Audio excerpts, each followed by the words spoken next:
We're talking about Firefly, the storybook, which we are about to launch right here at the Philippine Book Festival.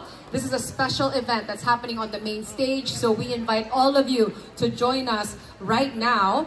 This book is at the heart of the 2023 Metro Manila Film Festival and the 2024 Manila International Film Festival Best Picture winner, Firefly, the movie. Now, Firefly, the storybook, is an illustrated children's book that tells a story about friendship, courage, and the immense power of love that conquers fear. So we're gonna get into it, we're gonna talk all about it, but before we begin, we have a member of the cast who would like to say hello to everyone. Please help me welcome the boy who captured moviegoers' hearts as the brave Tonton in the movie Firefly. He won for Best Child Performer Award during the 2023 Metro Manila Film Festival. He's about to shine again in his first ever lead role in a TV show entitled Forever Young on GMA. A round of applause please for Ewan Michael! Hello po, mga kapuso. Hello po sa inyo lahat. Kamusta po kayo? Hello, Ewan! This is so cool. Congratulations on your award. Ayan, okay, you can take that spot. Okay.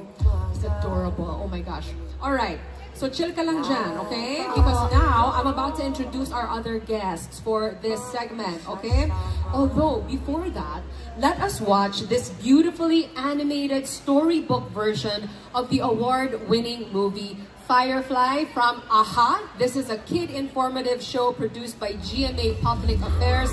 Let's all watch this. Yeah!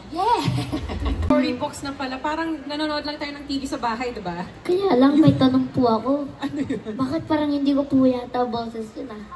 Hindi mo ano, what? Hindi ko po yata boses yun ah. Oh, kasi you're in the movie, diba? Yun yung animated book natin. Pero ang galing, this is from GMA, everyone.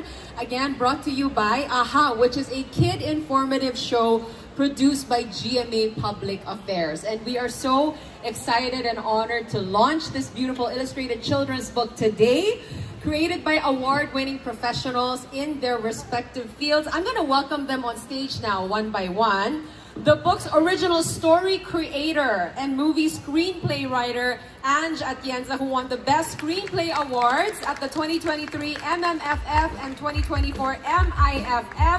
She's also an internationally acclaimed television producer. Miss Ange Atienza, there you are. Hi. Good afternoon. Have a seat, have a seat.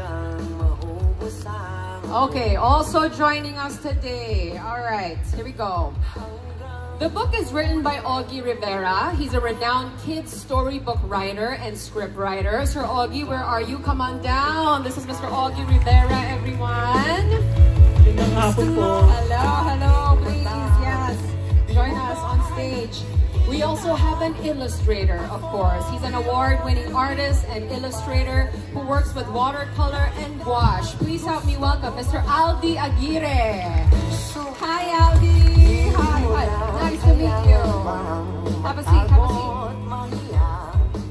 Okay, so after this Q&A, we're gonna have a book signing on stage as well, right? So you can get a copy of your book right now. This is exclusively available in the GMA store booth, which is right here.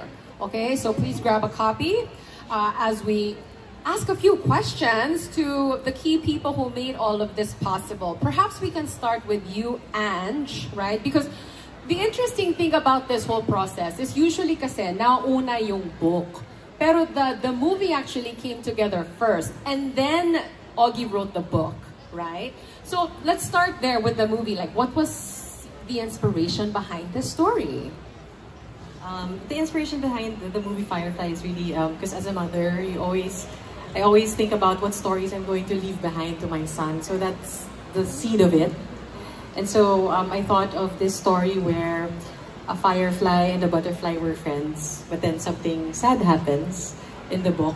And then this book is being narrated by the character of Ding Dong Dantes in the film, Anthony Alvaro or Tonton, which is played by Ewan, as the young version of Ding Dong Dantes, as Tonton. So the film actually takes us through the story, what inspired the writer Tonton to write that story.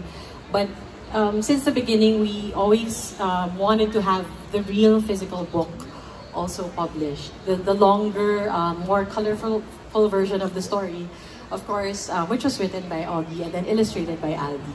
Right, right. So again, to clarify, in the movie, which was where it started, there's also a book. There is a book. The movie talks about a book that was written by the main character, Tonton. And so... and then later on, the book was actually written. Yes, we wanted the book in the film, what they're going to watch, we wanted it to be real. That's right. So they could actually have it read. Okay. So was there a reason why you had a book to be like the heart of the movie? Parang it's such a central part of the film, diba? Was there a reason for that? I think the film is really about the power of storytelling and how it impacts our lives, the stories that were told to us as children. We always remember, and it sticks with us, the lessons, and also telling stories as humans helps us to make meaning of our experiences. So I think that was one of the main themes of the film, yung power and really the love of stories. Which is of course what Philippine Book Festival is all about. You know, it's all about uplifting and empowering everyone with the culture of reading. That's why we're here. Okay, Augie, I hear you didn't have much time to write the book though. How long?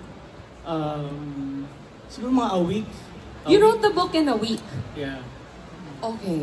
Sanayan lang kasi taga-TV ako. Sanayan na rin ako sa mga mabilisang deadline. So, ayun. So, pinabasa sa akin yung screenplay. Siyempre, hindi pa napanood yung movie. Pero na-shoot na yung movie eh. So, the challenge for me was how to enrich an already rich material. So, nakaka-excite isulat yun. So, sa movie, pinakita yung may ilang scenes na kasi si Ding Dong ay naglo-look back siya sa kanyang childhood. Sa kanyang troubled childhood. So, there were about 3 to 4 scenes na pinakita na book. So, I had to, yung scenes na yun, bubuo ko ng story na incorporated yung 3 scenes na yun. So, para siyang gumagawa ng jigsaw puzzle, parang gano'n. Iba rin yung process ng ganyan. Mahirap. Mahirap. Mahirap, pero masayang process. Pero the book that you wrote, is it very different dun sa movie na Firefly? Different na pareho din, gano'n. Kasi kailangang ma-capture ko yung mood ng story, tapos niretain ko yung bida, syempre na Firefly and paru-paro, gano'n. Yeah. Tapos inimagine ko na lang, ano kaya isusulat ni Tonton Alvaro na nung lumaki na siya, na paano niya isusulat yung story na ito yung kinwento na sa kanya ng mother niya to na paulit-ulit ng bata siya. So, paano niya gagawin to as a children's book writer? So the theme of, because the movies, the main themes are like friendship, courage, the power of love. Ganun din pa ba yung mga themes ng storybook? Oo, ganun pa rin. Ganun pa rin. Parang yung sa movie, si Ding Dong, yung nilulubak niya yung story, parang itong mga stories ng mom niya, ito rin yung nakatulong sa kanya nung may mga pinagdadaanan kasi siya simula nung kabataan niya, hindi ko na sabihin spoiler. So no spoilers please. Yes. So, yung power of stories and power of imagination na nakatulong sa kay Yuen, kay Ding Dong. So, ganun yung ng story din na yung paggamit ng imagination. Okay, so this book that we're talking about, again, that is the book that we're launching here today. You can get a copy at the GMA store booth, which is right there, to have it signed on stage after this Q&A portion and the photo op. But Aldi, okay, as the illustrator of the book, my first question is, what is gouache? Ano ba yung gouache na ginagamit mo? Hello. Gouache is one of the mediums sa art making. It's like watercolor but more opaque. Watercolor is like more transparent. More opaque is, I mean, gouache is like a more opaque version of watercolor. But both are like watercolors. Is there a reason why you chose those for the book? I mean, as an illustrator, parang importante rin yung material na gagamitin mo, di ba? So, sobra, pero for the book, I chose to stick to the medium that I'm comfortable using with.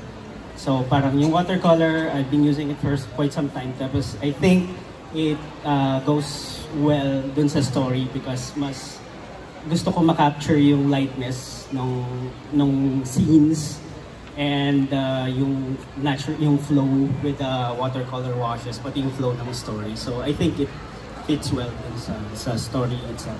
Yeah, yeah. What was memorable for you working on the Firefly storybook as an illustrator and artist?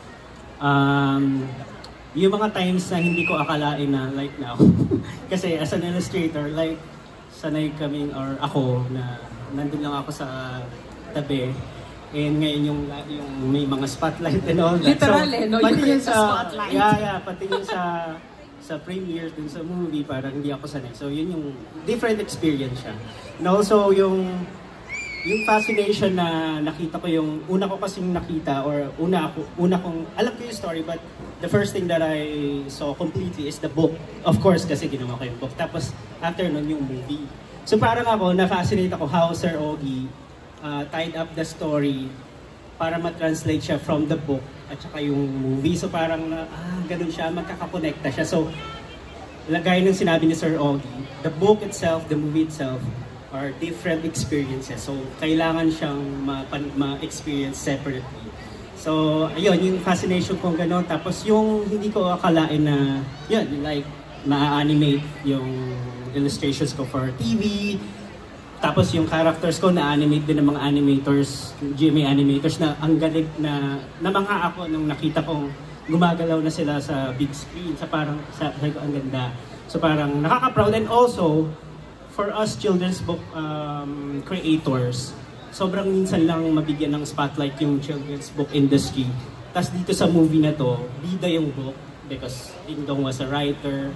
Tapos the movie revolves around storytelling and paano ginamit yung book as an outlet para dun sa mga pinagdadaanan ng mga characters. So sobrang nakaka-proud kasi it gave us like a moment para maparating na it's important that storybooks, picture books, children's books are really important sa maraming aspect.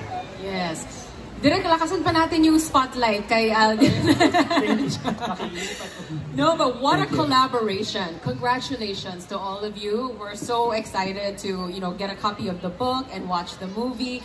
And I mean, I think Aldi makes a great point. An event like the Philippine Book Festival really shines the spotlight on not just the major visible players, but the unsung heroes of the books that we love as well. So how about a big round of applause to all of our guests here on stage. You too, Yuan. Congratulations on your award. Okay, so with that, can we take a picture? Let's have a photo up here on stage and then we can move on to the book signing portion of today's segment. All right. And if you haven't yet, again, the book is exclusively available in the GMA store booth, which is to the left of the stage if you're looking at the stage. It's right here.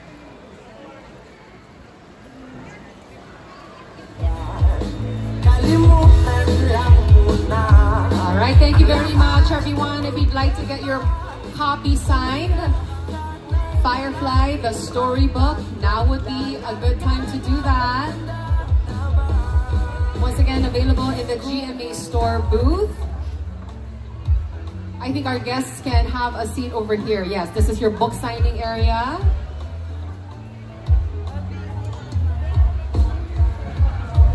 All right, everybody, please enjoy.